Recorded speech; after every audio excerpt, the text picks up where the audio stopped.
they value him up to, what, £56 million? Yeah, so, that's it. You know, why is the value so high?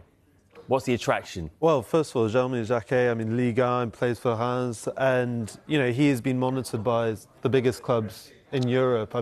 Chelsea are just one of many admirers in the Premier League and outside who could be interested in Jacquet, but I think Chelsea are in talks with Reims. They value him around £56 million, as you mentioned, Matt, and I think Chelsea are looking for a centre-back who can go straight in to their starting 11. Now, Levi Colwill, we know, is essentially out for the rest of the season with an ACL. Tostin also picked up what looked like a hamstring injury on the weekend. Liam Rosenior said we'll see how bad that is. But also, he is someone, Jacquet, that Rosenior will be familiar with, of course, being in Ligue 1. Strasbourg, played them earlier this season. And look, in terms of what could he add, he's a big 20-year-old. He's extremely good on the ball. His distribution's excellent. He's quite aggressive. I think what I would say is maybe a little bit like previous centre-backs Chelsea have signed, slightly raw, so we'll need to develop. So I think that's the interesting aspect, is he ready to come into that Chelsea team? We'll have to wait and see. Stephen, as a former defender, I want to get your opinion on Chelsea's centre-back situation. They've actually got 7 options, by my calculation, in terms of centre-backs. 2 of them are injured right now. Levi Colwill, he probably is in their top 2, isn't he? He's out for the whole season. Tossin, as you mentioned there, might have picked up a hammy in the previous game. But they've still got 5 other options. When you look at that, do you think it's an area that is holding Chelsea back from going to the next level? Or do you think they're OK there? They got the numbers, or do they need more quality? I think Colwill, him with such a significant injury, and there's always, you hope and you feel like he can get back to the levels he was before, but there's always that question mark when he comes back, how long will it take him to get back to there?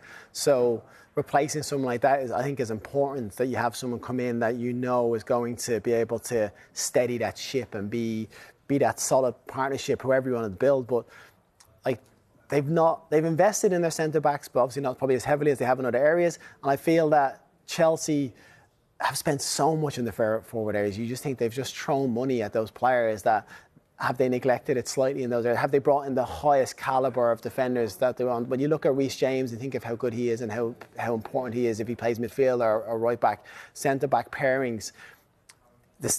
You look at Arsenal. I think Arsenal have given the makeup of how to have a strong push for the Premier League is to be able to get that partnership correct.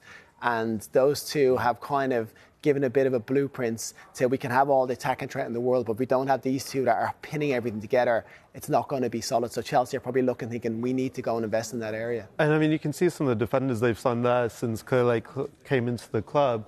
Stephen, on your point there, I think 3 of those were signed in the first kind of 2 transfer windows with Koulibaly, Wesley Fofana, Bouma Bediashile.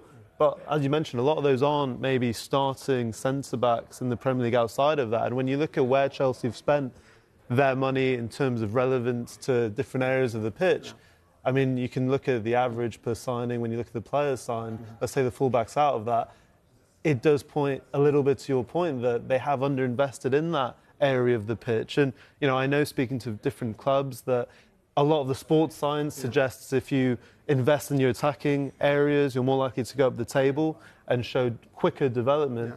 But I think everyone connected and who follows Chelsea would argue that the foundation at the back has been their weakness. Yeah, it is. And I think, like I said, I think Arsenal, it's a way of seeing how that can really benefit you. You bring in a Declan Rice in front of the back 4 and you bring in those 2 centre-backs and they stay fit and you have a real chance of pushing.